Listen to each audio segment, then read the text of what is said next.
or the disrespect before you play back. Button check. Button check.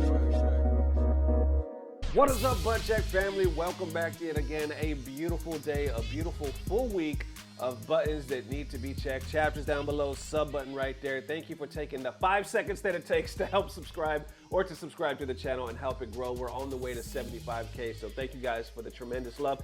We had so much, man. So much popping over the weekend. Some stories actually just happened today, so we're about to unpack. But first, we got a quick word from a quick sponsor. You see that beautiful light back there? I have a new light company, man, and they've been beautiful, so they got a new sale. We're gonna check that, then check some buttons. Without further ado, let's go. All right, Butt Check family, give me a few minutes of your time because we are back with my favorite light company. This right here is my official favorite light. I had to pick one. I've had 3 so far. This is my favorite out of the 3, but I gotta show you why. This is the smart floor, or I should say the smart floor lamp. It is on sale right now. And once again, like with all their products, you get free shipping, you get 30-day money-back guarantee, and you get a 1-year warranty.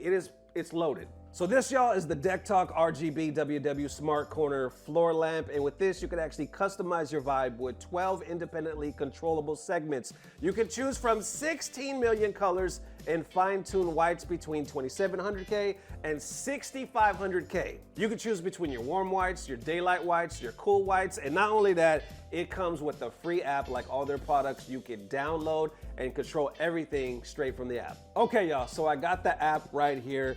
You could also do voice control with Alexa or Google Assistant, but check it out. It's the light right there in the back. That's it. It's illuminating my corner right there. So I'm gonna switch the corner. Let's check it out, switch the corner. I'm gonna go again. That's more like a pink. Let me go for like a yellow. There it is right there. Let's switch it to red. Bam. And then mind you too, there's already light in here, so it actually gets brighter in different atmospheres, whether you're working or gaming. You can go straight white if you want. Let's go white. Bam. So different shades of white. There we are. Let's go different whites. Bam. Look how bright that just got. See if we can go a little brighter. We can go color card. We can go combination. Let's choose different combinations. So you see that right there? Different color combos. So in the music rhythm section, you can choose between rock, jazz, classic, and so on. Let me choose rock real quick. Now it's gonna go according to my voice. All right, watch this. Check, check, mic check. Okay, now I have it on jazz. Check, check, mic check. Now I got it on classic. Check, check, mic check.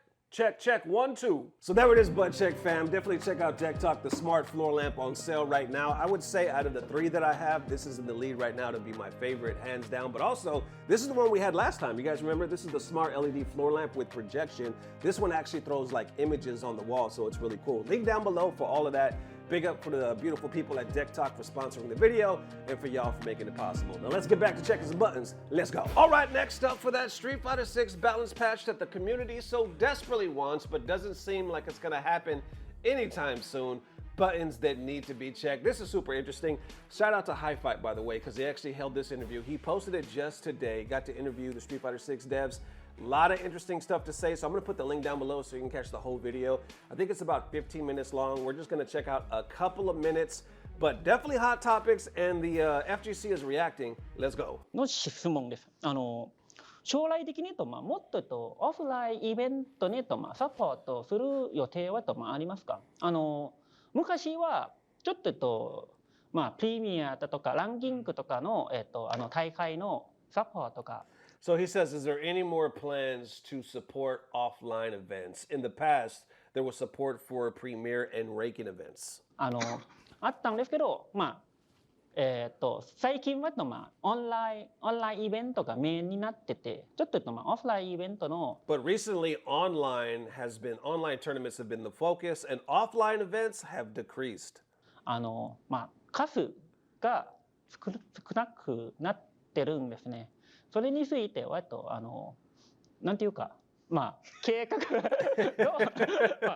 He said, I'm struggling with how to ask this, but he's like, yo, what's the plan, basically? どう聞こうかちょっと悩みますけど、そういうのは希望はオフラインが一番盛り上がる。He says offline events are more exciting. This is still HiFight. だからできたらカプコンが公式的にもっとサポートすればみんなもなんていうかなまあもっと言うとまあ面白い試合を He said, so if Capcom could support them more, I think people could see more exciting matches. まあ見れるんかなと思いますね。多分そうオフラインがすごく重要なのは e スポーツ側も分かってると思 He う。 says, I think esports side or the esports side of Capcom understands how important offline events are. で多分もう一個なんでオフラインが少なくて And if you think about why there are fewer offline events and more online ones, オンラインが多いかっていうのをまあ考えるとおそらくいろんな人に参加してほし it's い probably because they ってい want う多 more 分気 people 持ち to もあると思うの participate. ね。でなかなかオフラインだといけないパターンもあ Some って people オ can ンラインだ attend と参 offline 加できる events, パターンもあるやんか。 but だ they から多 can 分そういう join の online で ones. 参加人数分母を増やしたいっていうまあ So I think they're trying to increase the number of participants that way. 気持ちもあるのかなって思うので、まあ、そこが去年一昨年ぐらいから It's オ probably ンライ why ン増え online てきた events じゃ have ないだから increased. 多分そこで調整してるのかなとは思うし They're で adjusting アジアが accordingly. 今やっぱり盛り上がってるの Asia で、 is まあ really 今回 thriving right フラン now. プレミアは中国であ And this year's premiere is in China, while last year's was in Singapore. るんですけど前回はほらシンガポールとかもあったんで多分この辺のアジア圏 We hope to see 増 more え events in Asia. たらいいなでもまあ僕らも増えたらいいなとは And I think they're considering 思 that. う思うのでそうなんかその辺はやっぱ考えてるんじゃないのかな That's とは probably 思 what い they're ます。 thinking でも about. まあそうねオフラインそうね結局僕らもオフラインの方が好きやから He says, in the end, we also prefer offline events, so we feel the same. そうそれは思ってるだからまあそこは、いろいろさっき言ったみたいに参加者をどうやって増やすのかとか He said, as you mentioned, increasing participation can lead to new stars emerging. でそっからやっぱりほらいろんなスターが出てくる可能性もあるじゃない、だからまあそういうのも大事にしつつオフラインにどう生かしていくか So we're thinking about how to balance that while leveraging offline events. かなとは思ってますはいでまあちなみに来月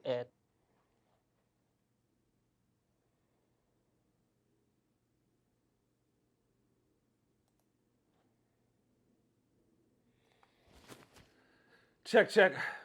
So that's really interesting, right? Because even they were like, we prefer offline events, but you could already sense the disconnect because they made a statement a while ago saying we're not like that with the esports department. We're not all like together like we used to. The Capcom has expanded. There's different departments. We all don't like know each other and talk like that. So we have to like, I guess, go through the according channels just to get to the damn apartment and to see what they're planning. Because it definitely feels like there's some type of disconnect. So right here, you can hear the way or the words that they're using, like we hope, we think, like what they're focusing on, and they're being, I think, I could just be like, I could just be exaggerating right here, but I think they're being, they're being nice about it. They're being professional. They're like, I think they're focusing on this. I think they're doing the right thing, and this is where they are, even though they very well might not be. But glass half full, maybe they are. It just seems like at the end of the day, like it's just so cost effective to do online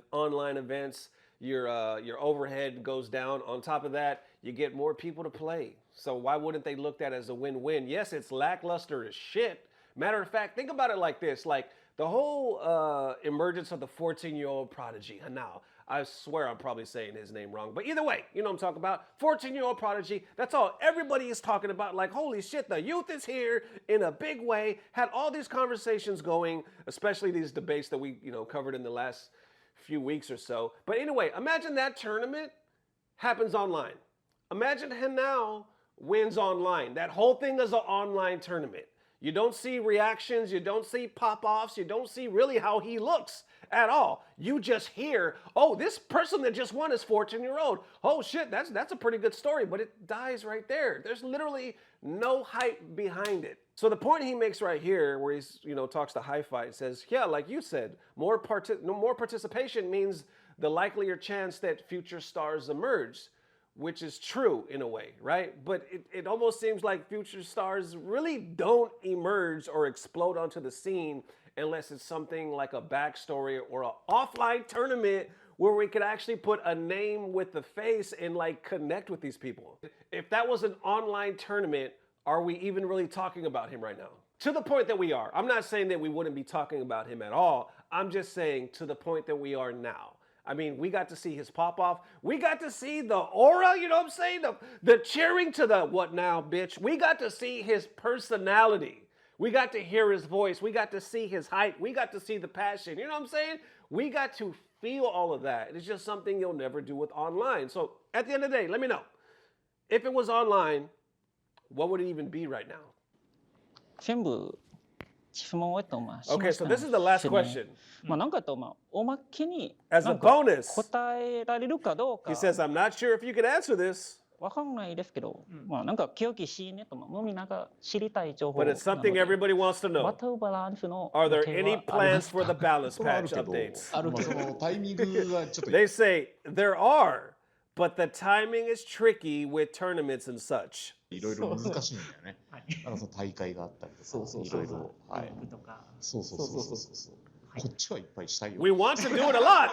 He says we want to do it a lot, but the timing matters. なんで、はい。もうちょっと待ってね。 Please wait. He says, please wait a little longer. はいじゃあまあはい本日はいイン And タビュー that concludes it right there. They're saying there is, but there's timing. It's tricky with tournaments. We want to do it a lot. We just can't right now. Please wait a little longer. Well, FGC is responding to that little longer right here, saying, according to this interview, Nakayama and Masumoto really want to push the balance patch, but they need to wait for the tournament season to avoid unfortunate timing, and they asked us to wait some more. I guess now we wait. See this nice little classic gif here? More responding saying, damn, I really hope so. I wonder if they'll kill Mai right before Capcom Cup like they tried to or did with Ed. And then, oh, cool, maybe some costumes to ride us over till then. No? Oh, fuck me then.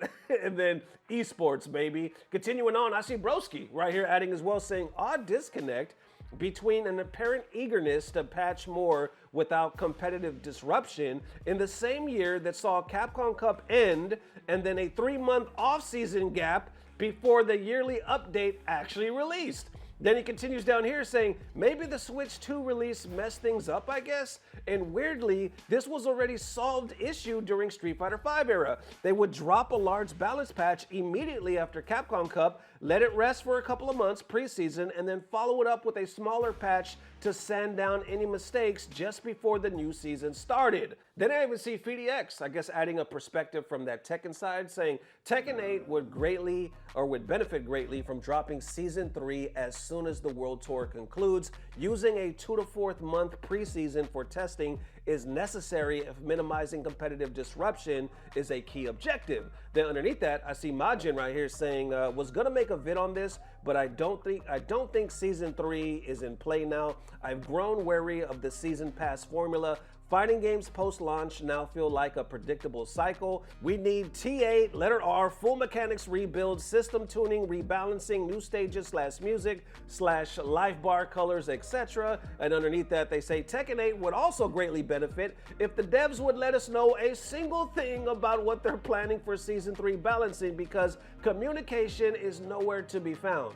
Then I noticed somebody actually responded to Obama saying, I mean, they did it for 5 and 6. He says they did it for 7 too, LOL. Then underneath that, it says the thing is, the industry has shifted. It's already a different environment than it was 7, 8 years ago, let alone 10, 15, 20. And then beneath that, I'm aware that they're saying, or what I'm saying is unrealistic, and I do not expect it, but I think it's just what we need. Even if it goes back to the major update / title update formula of the past, I felt that style was better for more impactful version of upgrades, in my honest opinion. And getting deeper, saying, well, I'm happy to see communication from the Street Fighter devs. Are we really just gonna get one patch for the entire year? Actually unreal if true. Beneath that saying, I feel like they might be taking the Pro Tour a bit too seriously if that's what's stopping them, to be honest. I do understand not patching a big update like right before a big tournament, but there has to be some limits. And there you have it. And that it is, Butt Check family. Definitely let me know how you are feeling. Thank you for tuning in. So one more time, man, thank you guys for the amazing love. Appreciate DeckTok for sponsoring this video, man. They got the sales going on right now for Black Friday and whatnot. So yeah, all that good stuff there. And I will see you guys soon. Matter of fact, I will see you tomorrow with a whole new set of buttons that need to be checked. As always, I don't know what it is, but I know somehow, some way, it's about to get better. Love y'all forever. Peace. blah, blah, blah. Subscribe. This one right here, I don't even know if I have room to fit it in the thumbnail or the title, but I had to share it. Give a shout out to Koustics. Y'all remember Koustics?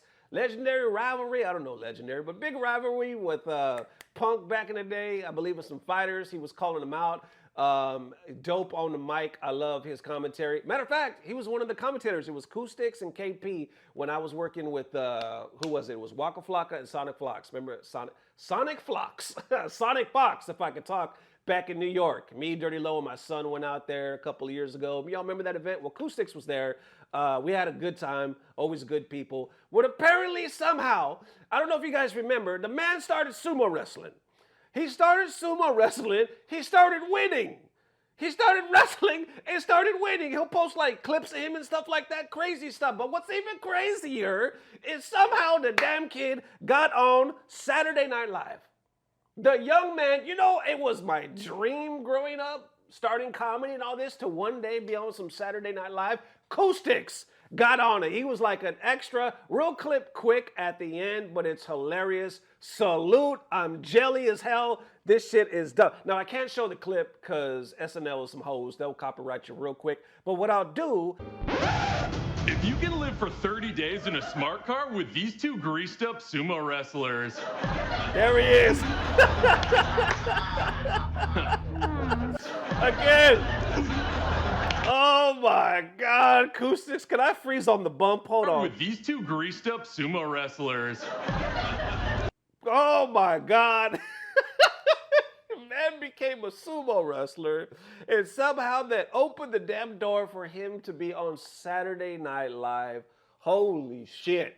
FGC, we can do it all. Holy shit. Hey, Koustics, if you happen to be watching this, dude, I am jealous as hell. Congratulations, man. Whoever would have guessed? Whoever would have guessed, man. Man said, you know what? I want to do some sumo wrestling, and now he basically has a whole nother life, whole nother career. Damn, that's crazy.